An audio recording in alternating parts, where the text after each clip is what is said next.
Hello, world and universe. Welcome to the Trevor Donald Experience. Manifest your truth. And if you're new to the channel, please hit that like and subscribe button.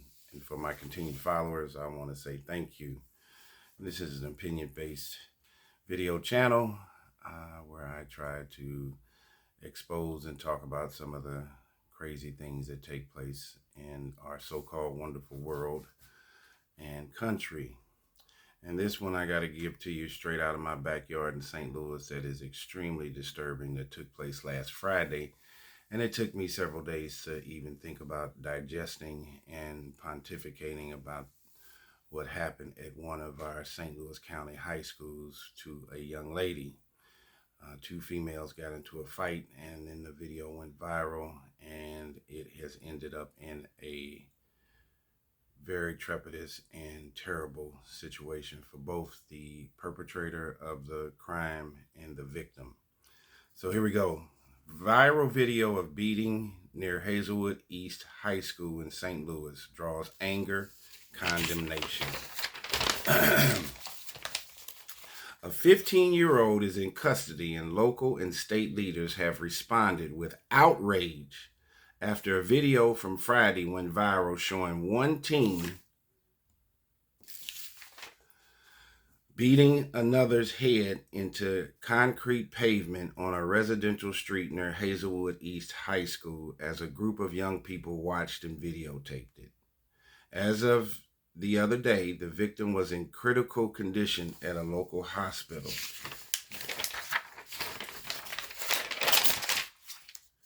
The assault took place at 2:30 p.m. on Friday, the middle of the afternoon, March 8th, at Norgate and Claudine Drives in Spanish Lake. That's near Hazelwood East High School, but not on the school property, as was originally reported. The St. Louis County Police Department said in a statement that the 15-year-old was taken into custody on last Saturday, and on assault charges, and further investigation is ongoing. The St. Louis County prosecuting attorney, Wesley Bell, called the incident, sickening and so difficult to watch, which I completely agree. Just heartbreaking, he wrote on Twitter, but added that the matter is in the hands of the county juvenile courts and does not fall under his office's jurisdiction unless the 15-year-old is certified as an adult. And I'll tell you about where this situation is at today, which is Wednesday, 5 days later.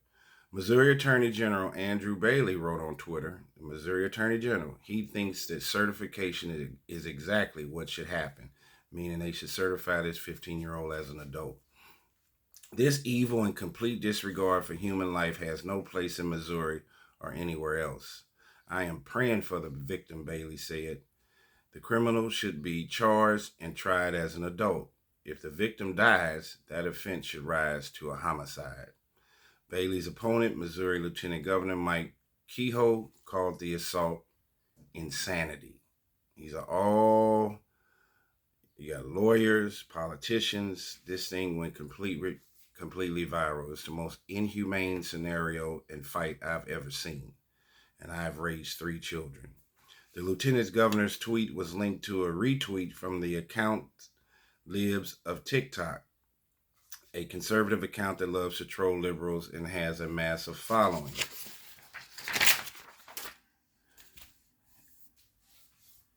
And it says, you won't hear about this story on the MSM. Libs of TikTok appears to have gotten a video from the conservative Canadian news site, the Post Millennium, which has tweeted repeatedly about the incident. We've embedded these tweets below. Warning, it is extremely graphic and shows intense violence.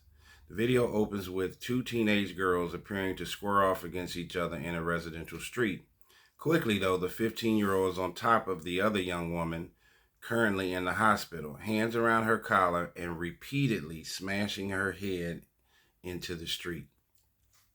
The teen twitches and convulses on the street as several other peripheral brawls break out among the dozens or so young people around her.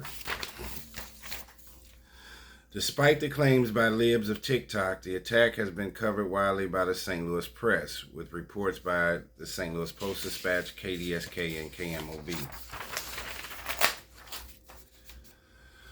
The statement put out by the Hazelwood School District in response to the incident was relatively dispassionate compared to the reaction of elected leaders and the general public. It said in full, "It is a tragedy anytime children are hurt. Bullying and fighting in the community is an issue for which we all need to take ownership and work towards a resolution for the sake of our children. The Hazelwood School District offers our sincerest condolences to everyone involved and will offer additional emotional support for our support and crisis team to those in need. We look forward to continuing to partner with our community for the sake of our children. Please be kind and respectful of the families involved during this difficult time and pledge to help work toward the betterment of our entire community." Well, of course, that was a very middle of a road, semi-political statement that was filled with unemotional callousness by the Hazelwood School District. It is so important as a middle-aged gentleman who has raised 3 children and the crazy dangerous world that we live in today. This has probably been the first time in the history of America where teenagers and individuals in their early 20s are more dangerous than full-grown 30, 40, 50, and 60-year-old adults. We are truly having the children of the corn. We are truly having a scenario that started in 1964 with the Welfare Act for people of color, where the man was removed from the home, and there are too many fatherless homes and single mothers raising multiple children. There is an antithetical premise that a father, a man, an uncle, or grandfather does not need to be inside these urban homes in order to raise these children to be positive, conscious thinking, constructive individuals. Kids today, whether it's in the inner city or the suburbs, and many of them of color, black kids, are not going to school to learn. You have many instances where there are fights. These schools have metal detectors. They have barred windows. They look like a pre-delineation for prison. When these kids are walking into these schools and what the visual that they're seeing for these so-called learning institutions, subconsciously it is preparing them to be incarcerated. And many of this falls on the family structure in the urban market and in the black community. I have to say it, that does not make me a sellout. This is a truism, and we need more people of black descent, African American descent, whatever you want to call yourself, to reach down, be a mentor, and we need to try to save these black kids. We are going to lose an entire generation of children of color to incarceration and death.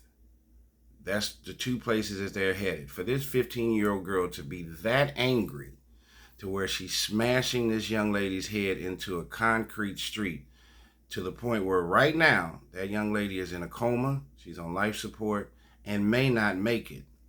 The other qualifying factor that I want to tell you about with this particular situation is that when I saw it on the news, and don't quote me on it, either that young lady that's the victim is a really light-skinned black girl, or she is a white girl. And I think Hazelwood East back in the 80s was have 60% white, and now is 85% black, about 10 or 15% white.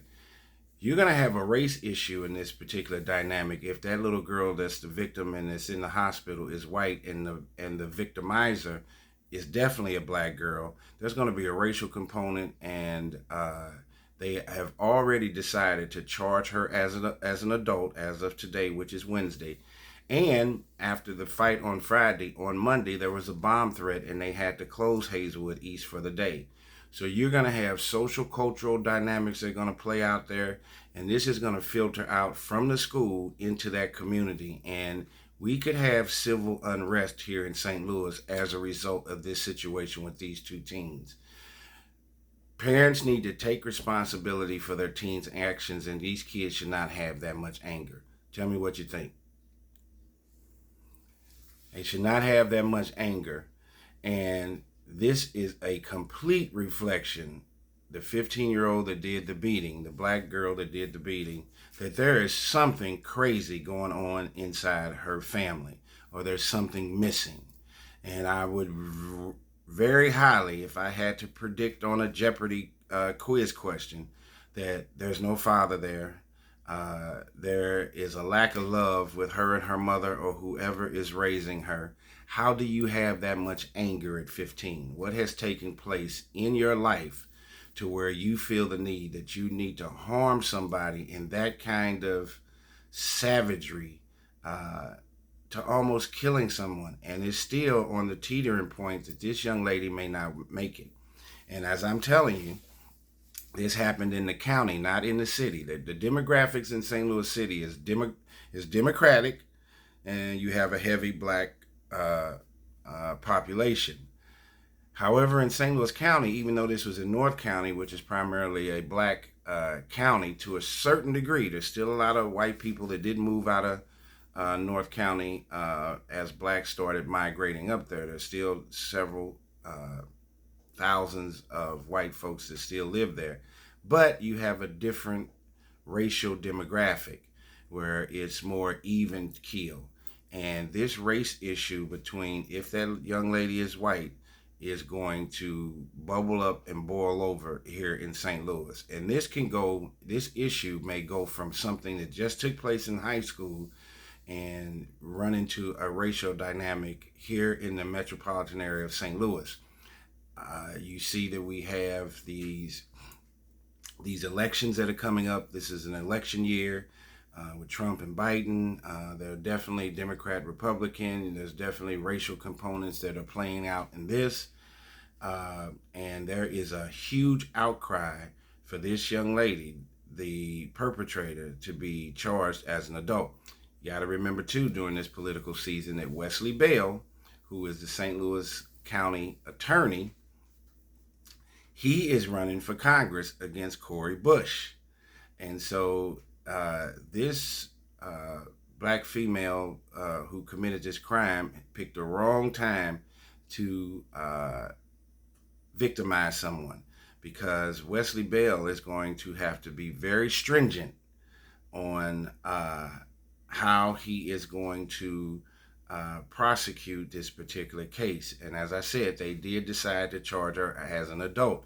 You also had the Attorney General, that is the state's attorney, who's a white guy, Andrew Bailey, who said that he thinks that the person should be certified, and that this was just evil and complete disregard for human life. And if you saw the video, I can't even watch it.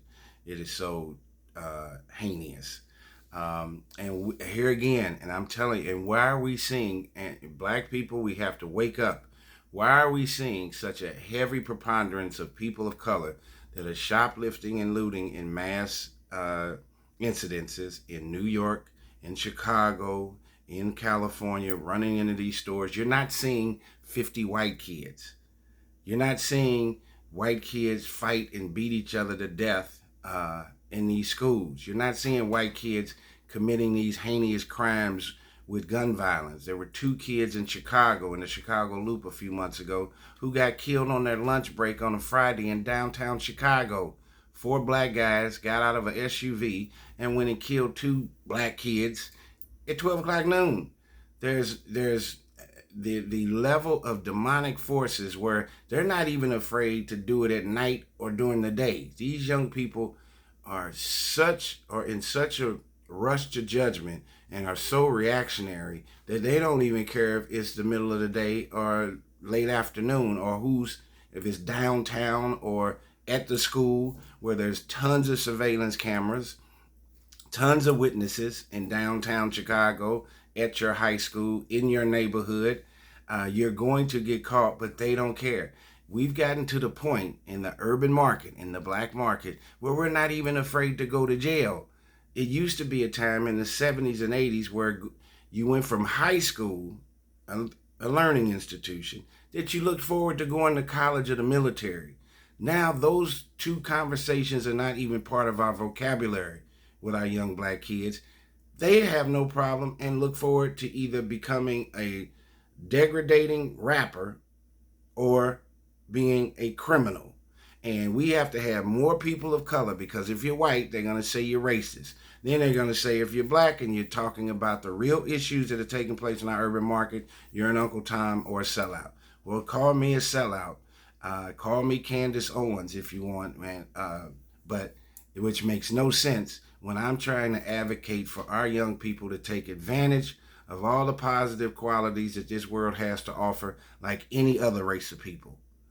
Why are we are reverting this 8.5% black folks in this country, and we are headed right down to the bottom. We're already at the bottom. We can't get any lower, but we have a whole generation of individuals of color with the music that they're listening to, chasing a bag by any means necessary, not wanting to get an education, the opioid crisis, mental health issues.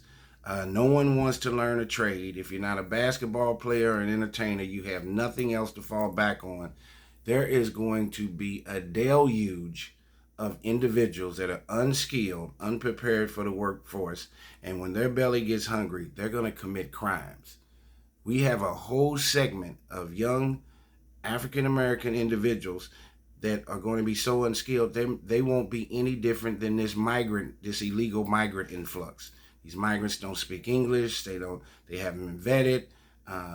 They don't have any trade experience. We don't even know what they can do. What is America going to do with them? So you're going to have this influx of illegal migrants through this sanctuary stuff that's going on that are stuck in social services. And then we're going to have an entire generation of young black people. They're in the same, even though they speak English and were born in America, they offer nothing to society.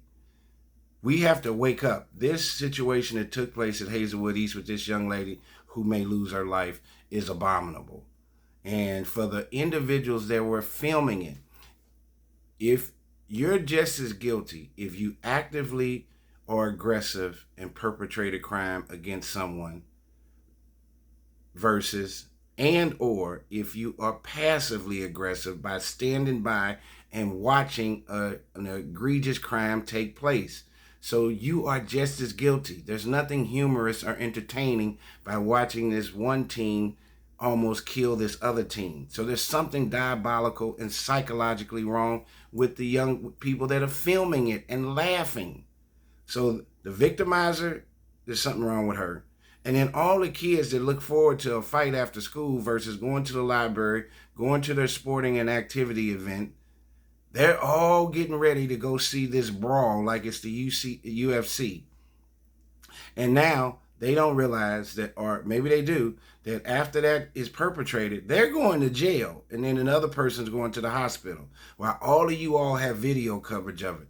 There's no humanity. We are have a complete generation of inhumane individuals that are running around like savages. 8 to 11 kids got shot at a bus stop in Philadelphia a week or two ago by 3 black perpetrators. This is going on throughout our entire country, and it needs to stop. Please tell me what you think. I am completely upset by this scenario. This is taking place right here in St. Louis. I had to do this video, but I had to take my time with it. We definitely have to pray for the victim. I think it makes it even worse if this young lady is a Caucasian or white victim and the perpetrator and the victimizer is a black female. We're doing a political season. Wesley Bell is running for Congress. He is the St. Louis County prosecutor, and he is going to be pressured. And Wesley Bell's black, a black man. He is going to be pressured by his white constituents and everybody around to put the nail in the coffin on this 15-year-old perpetrator if this young lady does not make it. That would be the worst case scenario. If she does, she's definitely getting first degree assault and all that. But they are going to go after this young girl, 15 years old, extremely hard. She will have plenty of time to sit in county jail, which is where she's now, and she is going to go to prison as a teenager in an adult prison, and she will have all the time in the world to think about what she has done. And remember, while she was showing off to her other peer group how great of a fighter she is, those same peers that gassed her up to go beat this child up, they're going to talk about her for the next 10 years about how much of a fool she was and how she's in the penitentiary, and the storyline on how she beat this young student almost to death. So they're going to make a mockery out of this young girl, out of the victimizer, the 15-year-old black girl. That's what she needs to look at. She's going to be made the poster child and the fool for what not to do. So why succumb to peer pressure in a negative way? I tell people all the time, don't be, especially young black kids, don't be a flock of sheep. Be a wolf, but be a wolf in a positive way. If you see 100 of these kids going to the left and doing something wrong, and they think they know what they're doing, you go to the right, not even knowing what you do, what you're going to do. And as long as it's positive and constructive, you will end up ahead of 99 of those sheep. Tell me what you think. This is disturbing. We need to stay prayerful. This is the Trevor Donald Experience. Manifest your truth in a positive, righteous, and God-fearing way.